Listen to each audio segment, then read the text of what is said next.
Good morning, everyone, online and here, and especially to our extended family overseas.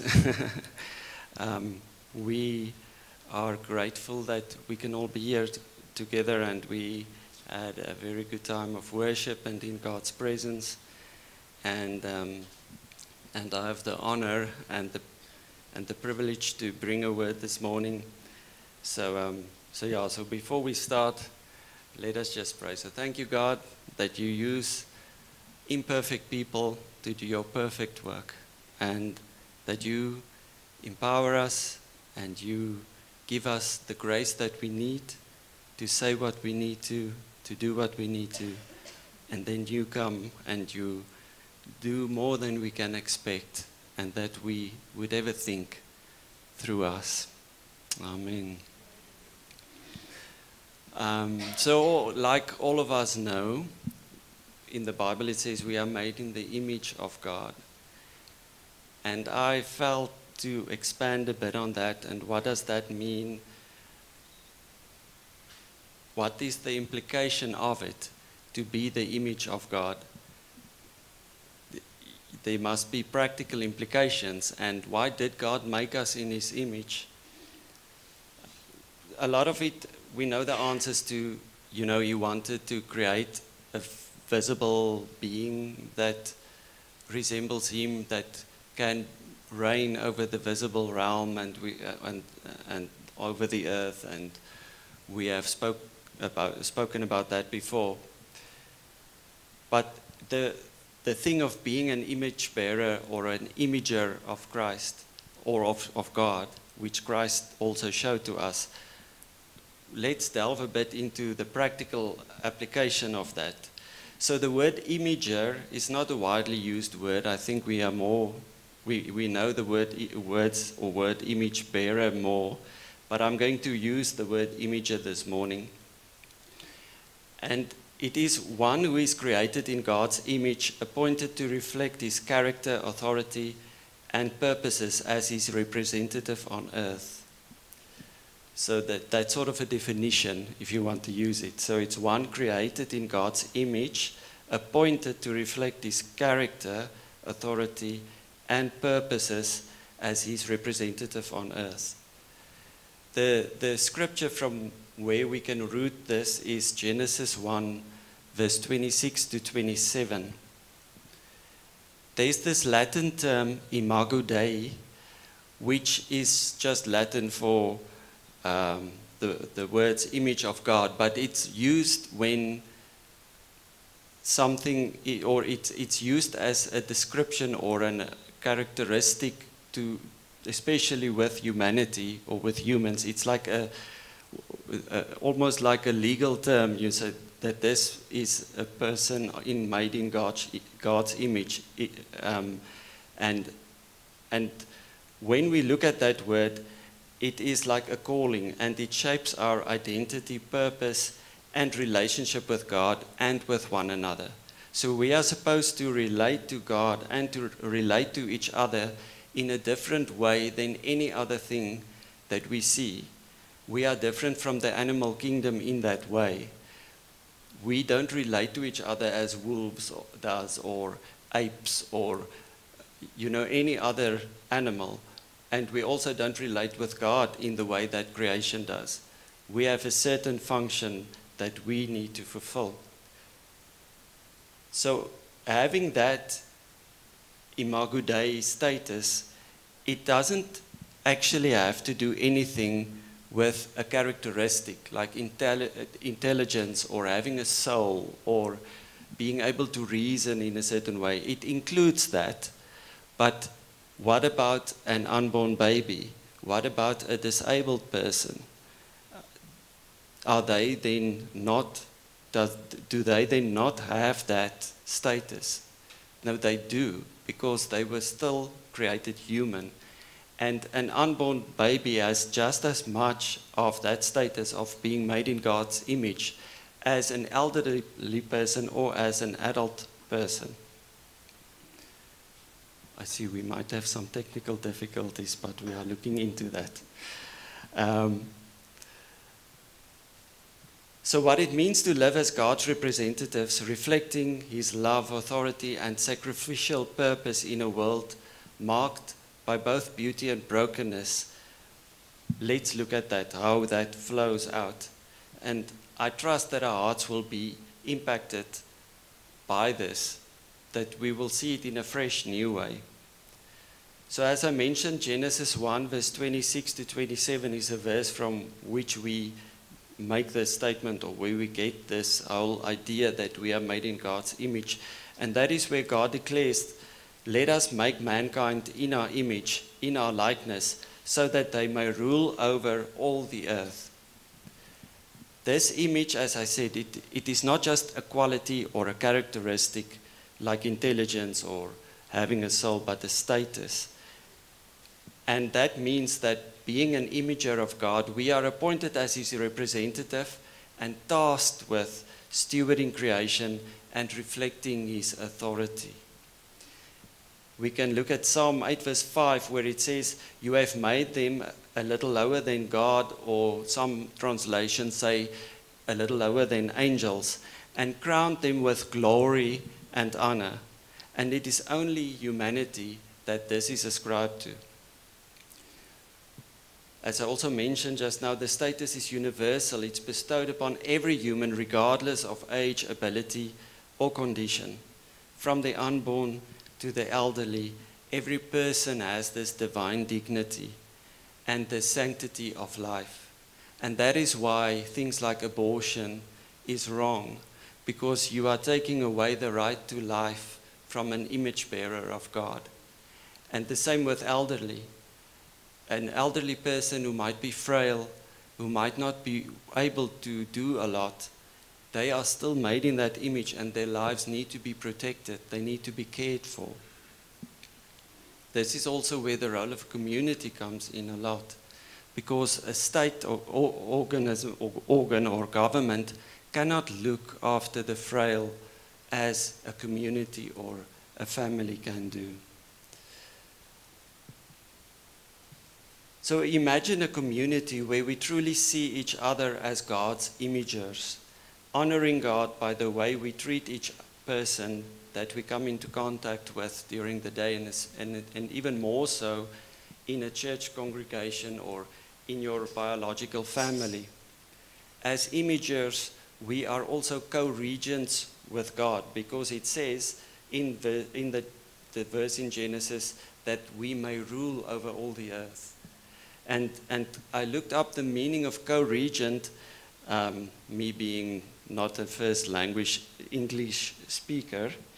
A co-regent is someone who rules jointly with another person, sharing the powers and responsibilities of a monarch or leader.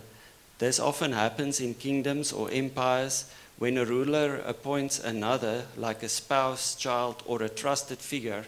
And in the Bible we can think of Daniel and Joseph, to govern alongside them, either to prepare them for succession or to manage duties together.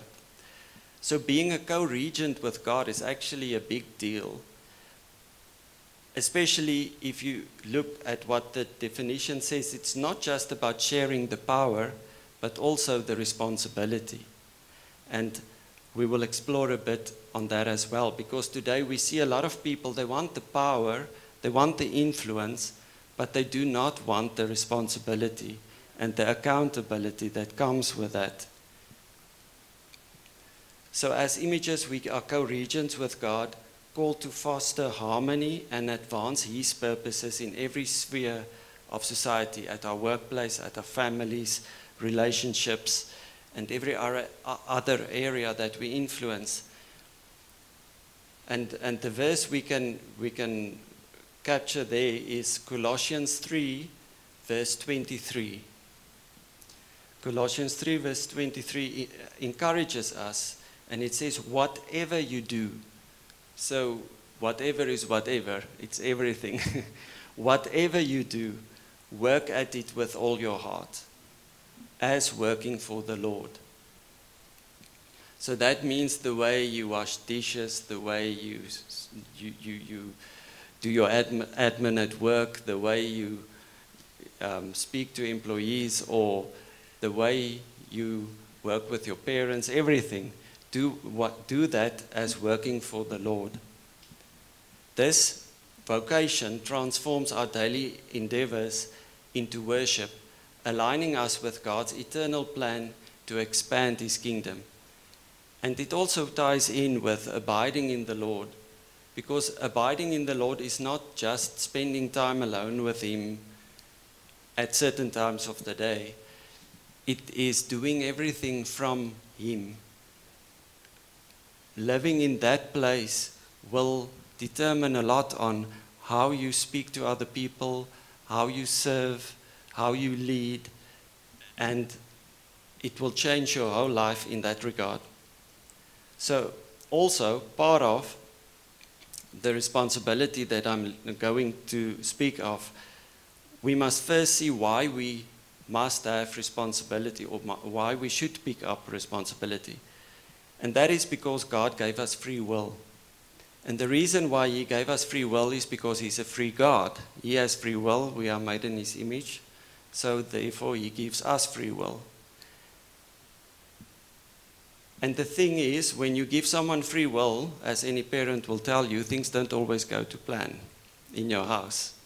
You have planned your day in a certain way. Someone decides to not work with you, so now what do? You have to make other plans. But in the end, you are responsible for certain things, and as children grow up, they become responsible for certain things. So back to free will. Free will, as I said, is a reflection of God's own freedom, and therefore He gave us the same freedom to make certain choices, and also then that will bear certain consequences. But this gift enables us to partner with God in expanding His kingdom, because He didn't want robots or slaves.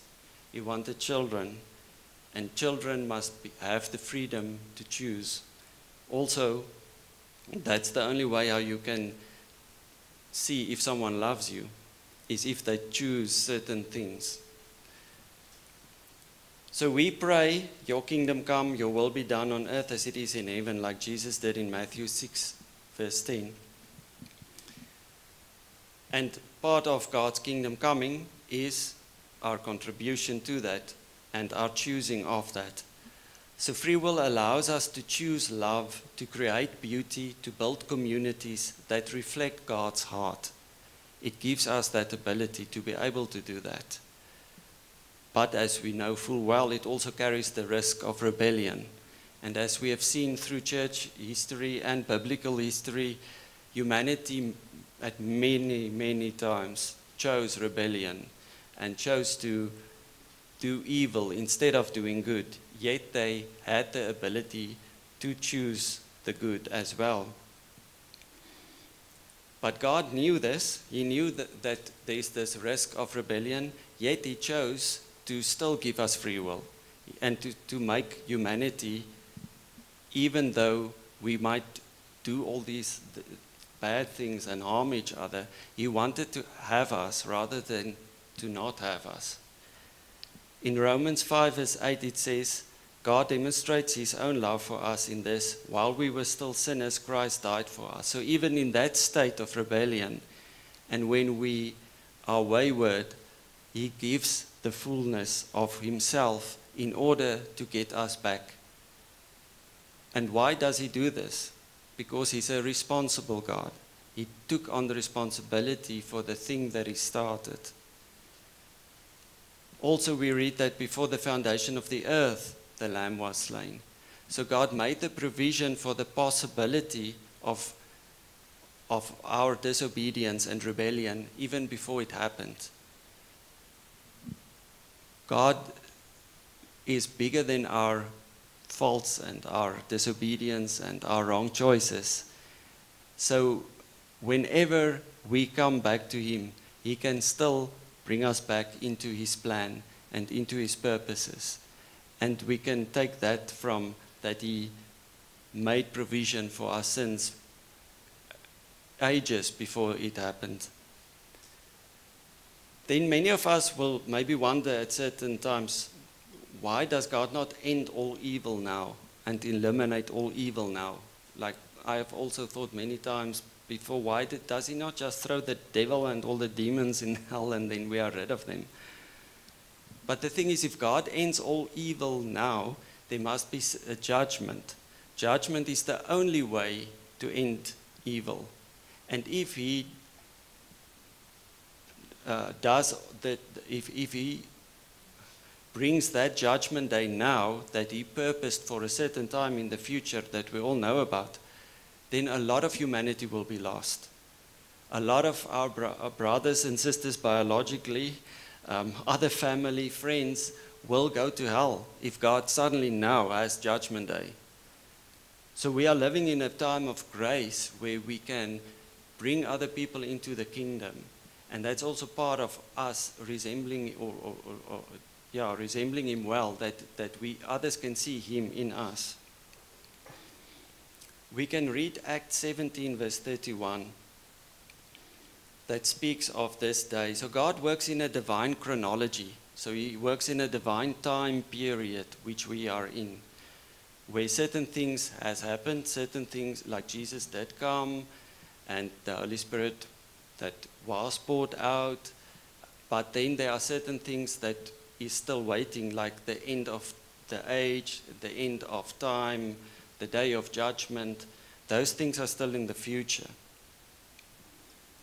So Acts 17 verse 31 says, because he has fixed a day when he will judge the world righteously by a man whom he has destined and appointed for that task, and he has made this credible and given conviction and assurance and evidence to everyone by raising him from the dead. So that man will be Jesus. Until that day, we will experience the wonders of life, the beauty, but we will also experience the trials of life. And we will also see bad things happen around us due to all humanity having free will. But despite the risk, it is still a loving gift, for without it, we would have been robots programmed to do certain things. The reason why love means something is because we have free will. The reason why forgiveness means something, the reason why saying sorry means something is because we have free will. A person has the will or the right to choose if they want to forgive or not, if they want to love or not. And we wouldn't have had that if it wasn't for free will. If we were just programmed to do certain things, we would be incapable of authentic love. And today with artificial intelligence, it can fake it because it is programmed to, but it doesn't have a free will. It cannot do something that's authentic because it doesn't, that it's just a computer program. It can just copy, change it, and give it back to you. It cannot give something truly authentic. Only us as humans have that ability because we have free will. In Galatians 5 verse 13, it says, you were called to be free, but do not use your freedom to indulge the flesh. Rather, serve one another humbly in love. So every day we have choices to make. We can either take offense, speak harsh words, or we can forgive and serve and love. Speak godly words. There's this one guy that I like to listen to, Jefferson Fisher, and one of the greatest tips he gives is whenever someone comes at you, attacking you or causes some offense, before you speak, just breathe. You know, it's just like, and then you speak. And there's even this one thing where someone says the sound of breath is the name of God. So I think it's almost like a quick prayer to just, and then respond, so that we don't react out of the offense and the emotions that's stirred up. And even that is why, because of free will. It's like when I first heard the thing that if you take offense, you already had offense in you. It was, I didn't want to hear that. I didn't want to hear I have a choice every time to become angry or not, because it seems like it's so quick, it's so automatic, and yet it's not. We can never blame the other person for our own reactions. We can never blame them for the offense we've taken. And I love how the language sometimes works, that offense can only be taken. It's not forced upon you. So our freedom as imagers is an opportunity to choose God's path, embracing responsibility for His glory. The thing is, because we have free will, it must be voluntary.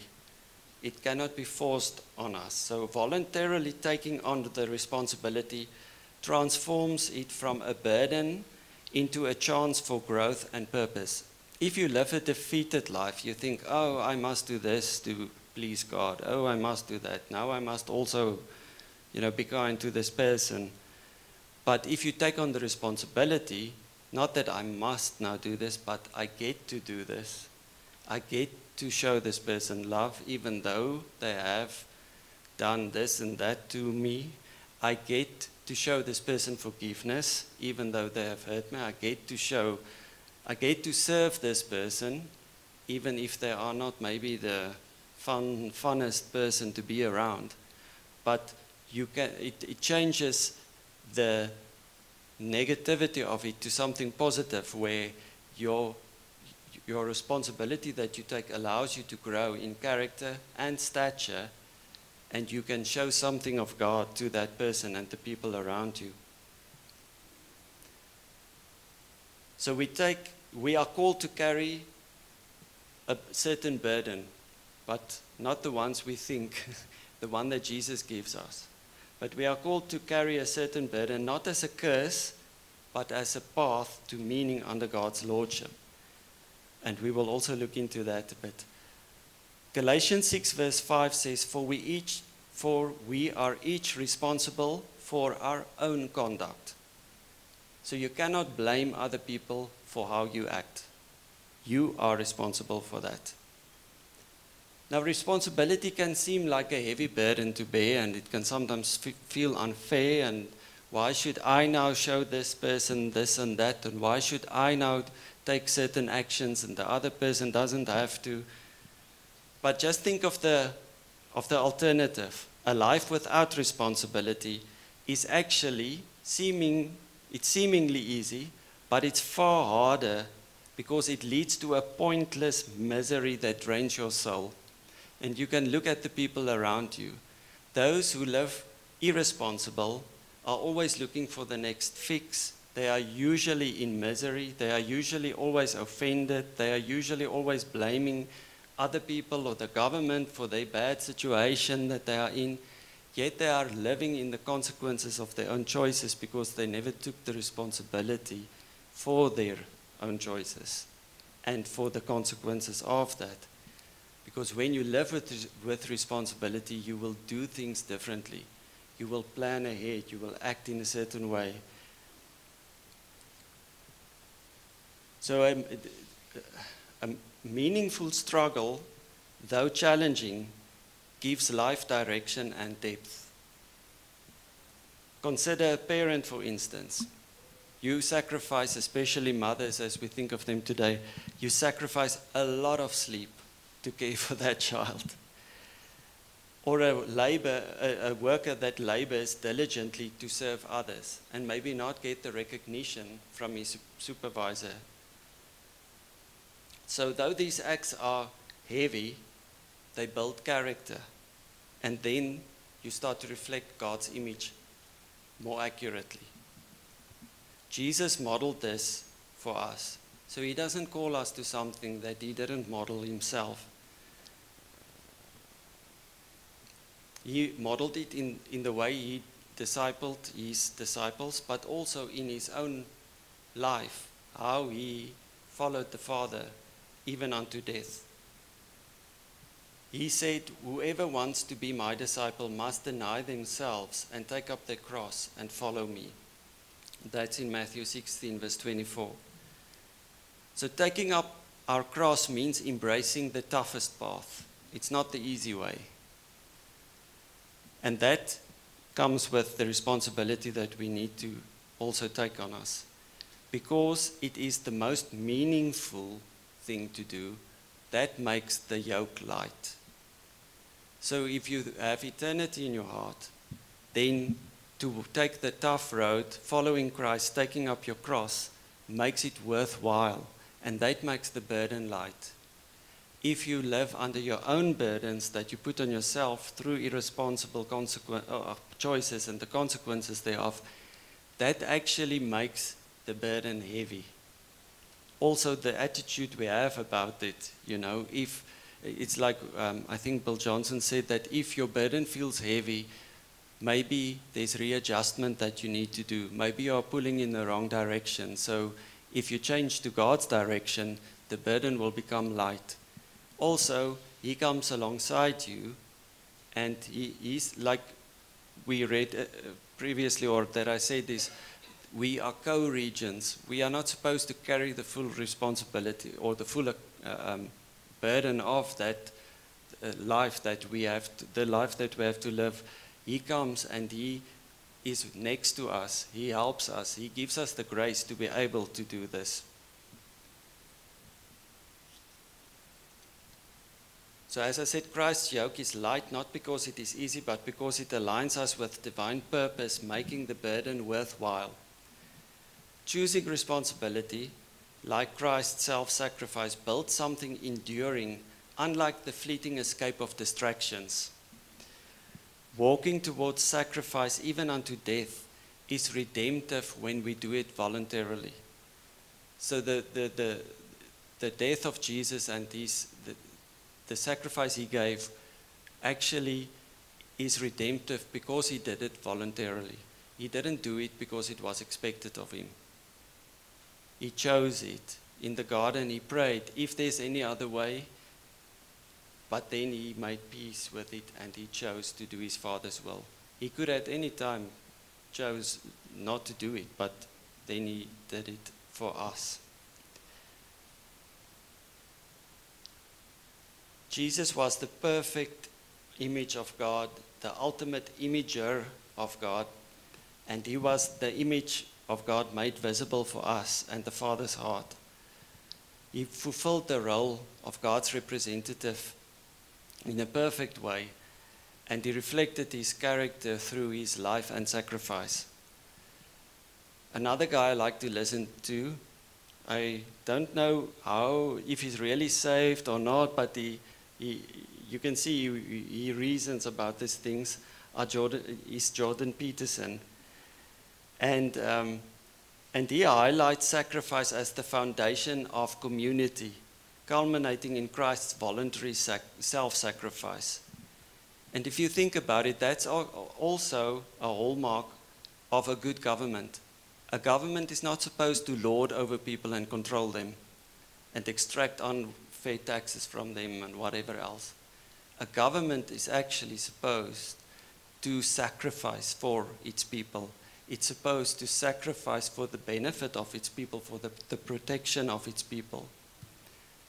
And that also involves being humble. There's a reason why people employed by government are called public servants, because you are supposed to serve the public and not the other way around.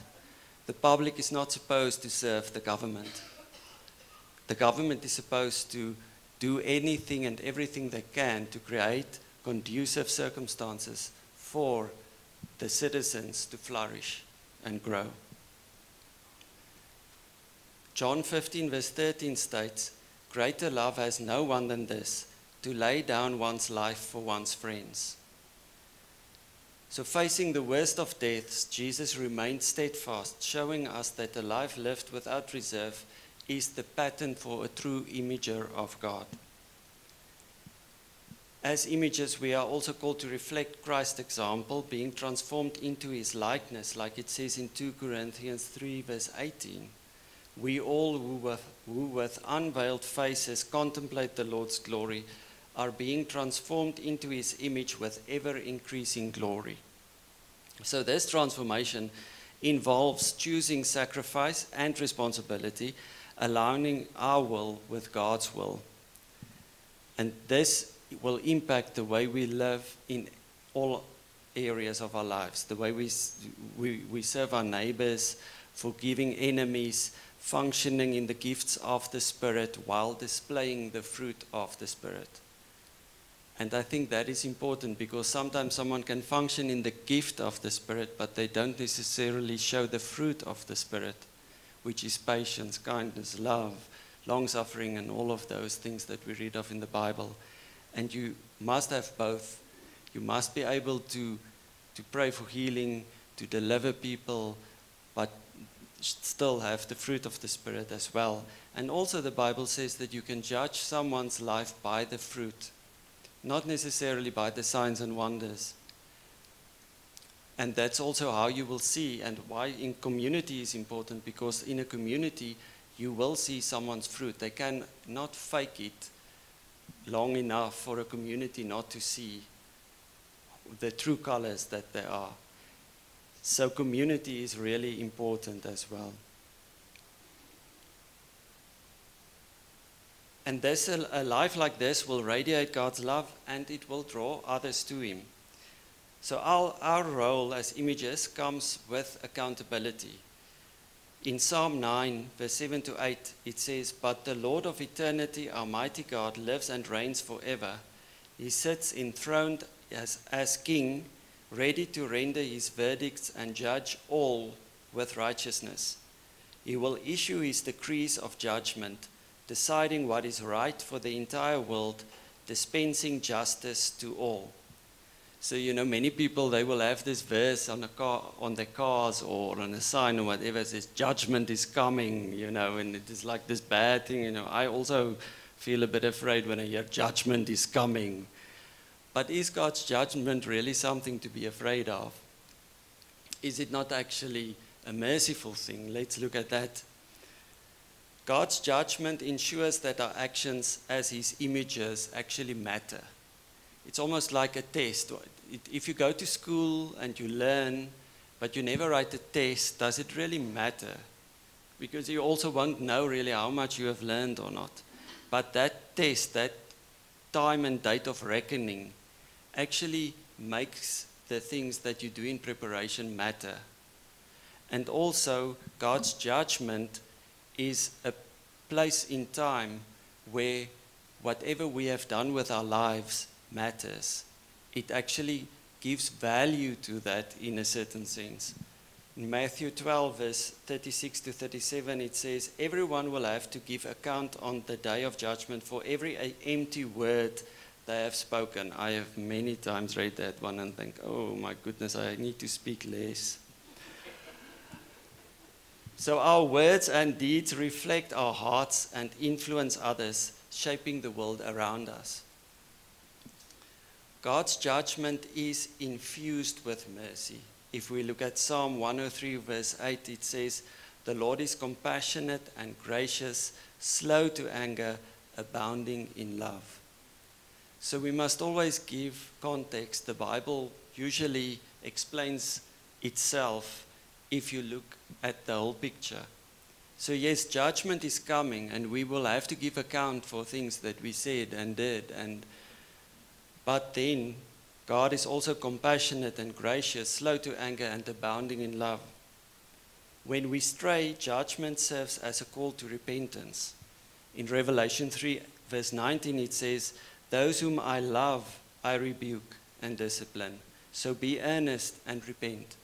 So that reminder of the judgment actually allows us to judge ourselves, as it says in the Bible, and then we can be earnest and repent. Through repentance, we experience God's grace.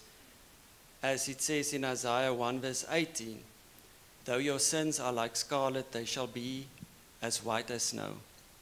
So God is truly gracious, kind, and merciful, and His judgment is not something to be scared of. It is a call to repentance, and when we repent, we can look forward to the day of judgment. Then for those who repent and live a life with God, the day of judgment can seem more like a celebration, of your life and what you accomplished for God, rather than a fearful expectation of, oh my goodness, I do hope no one sees all the things I did wrong. God's judgment is a loving guide, redirecting us to our purpose as images of Him. The Bible points to a final judgment where we will all stand before God. As I said, in Revelation 20 verse 12 describes it. It says the dead were judged according to what they had done, as recorded in the books. There's the books of each of us has a book of our life, that everything is recorded in heaven. My angel has an eraser here and there, but yeah. This accountability encourages us to live purposefully, embracing our responsibilities as imagers. In Matthew 25, verse 31 to 32, it depicts Christ separating the righteous from the unrighteous, in this, with some people being like sheep and some like goats, affirming the eternal significance of our choices. Yet we need not fear, for Romans 8, verse 1 says, there is now no condemnation for those who are in Christ Jesus. So our hope rests in Christ's redemptive work and not in our deeds. Like in certain religions, you have to do a certain amount of good deeds to have this or to have that. Yeah, we can rest in Christ's work, but out of that will flow certain deeds, because Paul also says that we show God's love through our deeds and through our words. Ephesians 2 verse 8 to 9 says, it is by grace you have been saved through faith, not by works, so that no one can boast. So we cannot be saved and redemption cannot be ours by the works we do, as we know, but our works flow from the redemption and the mercy that we have received. As imagers, we live with the assurance of God's grace, which empowers us to carry our burden with purpose. This hope inspires us to reflect God's love, knowing that our efforts, though imperfect, are part of His eternal plan. So whatever we do, and it might feel some days like we were a failure or not, other days it might be good, but whatever we do, abiding in Him will matter, and He will make it matter in a good sense. He will come on, like even with speech, you can only say so much with words and in a certain time frame, and the other person might understand something else. But the Holy Spirit comes, and when He puts His grace on that, the fruit of it is godly and whole and complete. So even our imperfect works He can use for His kingdom. So as imagers, we are called to support one another in this divine vocation that we have. In Hebrews 10, verse 24 to 25, it urges us, let us consider how we may spur one another on toward love and good deeds, not giving up meeting together, like we are here this morning, but encouraging one another. Rather than, and out of that I want to say, then rather than judging harshly when someone makes a mistake, we are called to restore gently. And that is in Galatians 6 verse 1, that instructs us, if someone is caught in a sin, you who live by the Spirit should restore that person gently. So there's not a judgment that we should make on that person's bad deed that they did. We must help and restore them gently. By fostering a community of encouragement, we help each other grow as imagers, embracing responsibility and reflecting God's love. So let us be a church that lifts up the weary, supports the struggling, and celebrates the faithful. To be an imager of God is to live with intention, choosing the meaningful struggle of responsibility over the emptiness of avoidance. So despite all the evil and suffering that is in the world, that we have a hope in the glory of Christ being revealed through us, that we can hold on to. And that is in Titus 2, verse 12 to 13, where it says, "And we are instructed to turn from godless living and sinful pleasures. We should live in this evil world with wisdom, righteousness, and devotion to God, while we look forward with hope to that wonderful day when the glory of our great God and Savior, Jesus Christ, will be revealed." So that will give us endless hope, His revelation of His glory. And we can perceive some of it already in times of worship and times that we spend with Him. And this hope can transform our perspective, turning judgment into a call to live faithfully and responsibly. Every day we reflect God's image through our choices.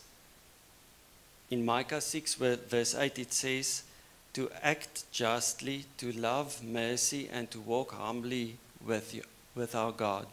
So those are three things that we can hold on to each day and remind ourselves to act justly. So every time there's a situation that comes over your path, try to act justly. Love mercy when you need to be merciful. Love mercy. Love it to give mercy. And walk humbly with your God. And I think those three things together is actually a key, and it's actually something easy to remember.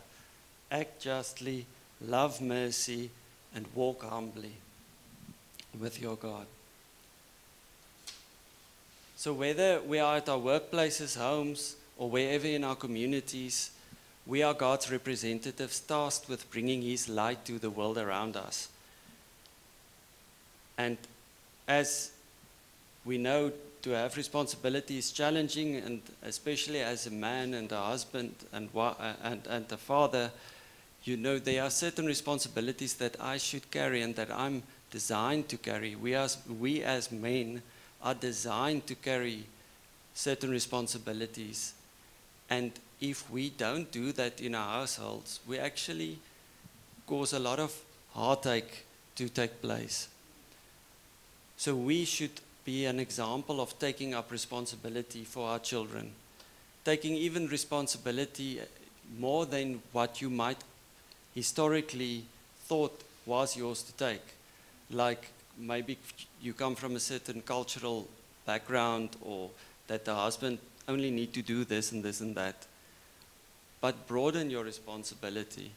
Make it more that Christ laid down His life, as we as husbands should lay down our lives for our wives. And He didn't just do this or that. He washed feet.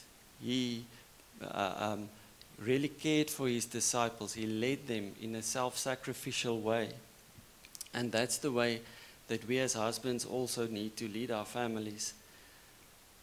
So yes, it is challenging to take that path of responsibility, but it gives meaning to life. It offers eternal significance to our lives.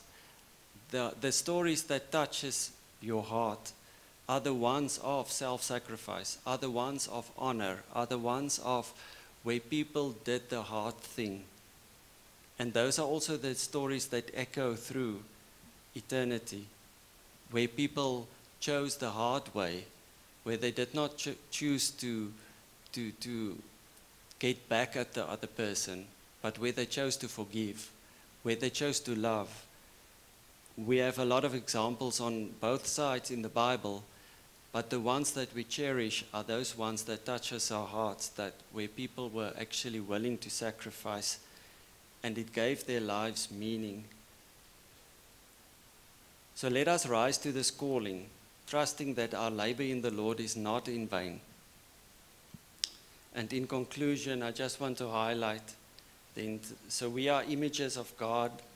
We are crowned with a divine status that we did not deserve, but because we are human, we receive that status of being an imager of God.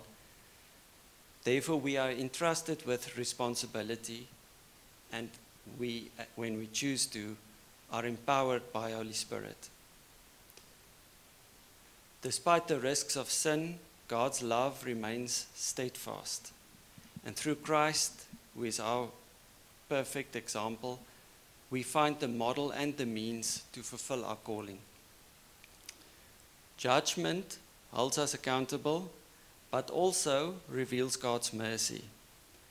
By voluntarily embracing responsibility, we transform burdens into opportunities for growth, reflecting Christ's sacrifice.